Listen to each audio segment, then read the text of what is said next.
নববর্ষের রাত বলে কথা, তাই পিকনিক মোডে চোরেরাও। গৃহস্থের ঘরেই রান্না করে চুটিয়ে খাওয়া দাওয়ার পর আলমারি ভেঙে সোনা ও নগদ টাকা ব্যাগে ভরে গৃহকর্ত্রীর নতুন স্কুটি নিয়ে চম্পট দিল চোরেরা। বাড়িতে কেউ না থাকার সুযোগে 10 ভরি সোনার গয়না ও প্রায় নগদ 50,000 টাকা নিয়ে চম্পট দেয় চোরেরা। বর্ধমান শহরের বড়নীলপুর উত্তরপাড়ায় চোরেদের এই কীর্তি সামনে আসতেই অবাক স্থানীয়রা। বড়নীলপুর উত্তরপাড়ার বাসিন্দা পেশায় রেলকর্মী মৃত্যুঞ্জয় দাসের অভিযোগ, নববর্ষ উপলক্ষে তিনি সপরিবারে তার শ্বশুরবাড়ি কাঞ্চননগরে গেছিলেন। গতকাল রাতে তারা সেখানেই ছিলেন। আজ সকালে বাড়ি ফিরে দেখেন বাড়ির দরজার তালা ভাঙা ও আলমারি ভেঙে সবকিছু তছনছ করে দেওয়া হয়েছে এবং আলমারি ভেঙে প্রায় 10 ভরি সোনার গয়না ও নগদ 50,000 টাকা নিয়ে পালিয়েছে চোরেরা। শুধু তাই নয়, চুরির আগে রীতিমতো বাড়িতে রান্না করে তারা খাওয়া দাওয়া করেছে। এমনকি পালানোর সময় তার স্ত্রীর একটি নতুন স্কুটার নিয়েও পালায় চোরেরা। তো কাল আমি রেলে চাকরি করি। কাল ডিউটি করার পর আমি তখন দুপুর 2টো বাজবে। সেই সময় আমরা সব পুরো ফ্যামিলি সবাই বাড়িতে চাবি দিয়ে আমার শ্বশুরবাড়ি বর্ধমানেই কাঞ্চননগরে, ওখানে যেহেতু 1 তারিখ ছিল কাল, তো সবাই মিলে একসাথে থাকবো বলে আমরা গিয়েছিলাম। রাত্রি আর বাড়ি ফিরে দিইনি, বাড়িতে চাবি দেওয়াই ছিল। আজ যখন আমি আমার অফিস বর্ধমানে, অফিস থেকে ফিরে যখন এলাম বাড়িতে, দেখলাম তখন বাজছে 12টা। বাড়িতে এসে দেখলাম যে আমার তালা ভাঙা, আর দেখেই বোঝা যাচ্ছে যে কেউ কিছু ঢুকেছিল ভিতরে। তো আমি ভিতরে যেমন বাড়ি ভেজানো থাকে সেরকমই ভেজানো আছে। আমি খুলে দিয়ে ভিতরে গিয়ে দেখলাম যে আমার নতুন স্কুটি গাড়িটা সেটা নেই। তখন আমার মাথার মধ্যে এলো যে তাহলে তো বাড়িতে কেউ ঢুকেছিল এবং চুরি হয়েছে, এরকম একটা ভাবলাম।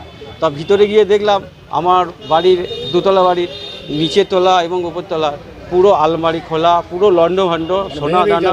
হ্যাঁ, আলমারি ভেঙে, আর ওই সব কাপড় জামা সব ছড়ানো ছিটানো, পেপার সব এদিক এদিক ছড়ানো ছিটানো, আর সোনা দানা যা ছিল আর নিয়ে চলে গেছে। মোটামুটি 45 থেকে 50,000 টাকার মতো ছিল। আর সোনার জিনিস যেটুকু আমার ওয়াইফ পরে আছে সেইটুকুই, বাকি যা সোনা দানা ছিল ওই আলমারির ভেতরেই ছিল, তাও 8 থেকে 10 ভরি। এসে আমরা যখন ওই বাড়িটা যখন দেখলাম যে রান্নাঘর খোলা, ফ্রিজে 8-10টা ডিম ছিল, সেই ডিমগুলোও নেই। আর গ্যাস চালিয়ে সেখানে বোঝা গেল যে সেখানে কিছু খাওয়া দাওয়া করেছে তারা। গৃহকর্তা শ্যালক রাজু দাস জানান, শুধু চুরি নয়, ঘরের মধ্যে রীতিমতো রান্না করে খাওয়া দাওয়া করেছে চোরেরা। সর্বস্ব বাড়িতে লুটপাট পুরো করে নিয়েছে। তো আমরা যখন বাড়িতে গেলাম, গিয়ে দেখছি যে সমস্ত জিনিসপত্র দেখছি কী কী নিয়েছে না নিয়েছে। তারপর হঠাৎ আমাদের নজর পড়ে রান্নাঘরের সামনে। বাড়ি থেকে যখন দিদিরা এসছে সমস্ত পরিষ্কার পরিচ্ছন্ন করে এসছে, গিয়ে দেখি থালা সব এঁঠো, গ্যাসের ওভেন নোংরা। ফ্রিজ খুলে দেখি ফ্রিজে যা খাবার ছিল তারা ফ্রিজ থেকে খাবার বের করে রান্না করে খেয়েছে।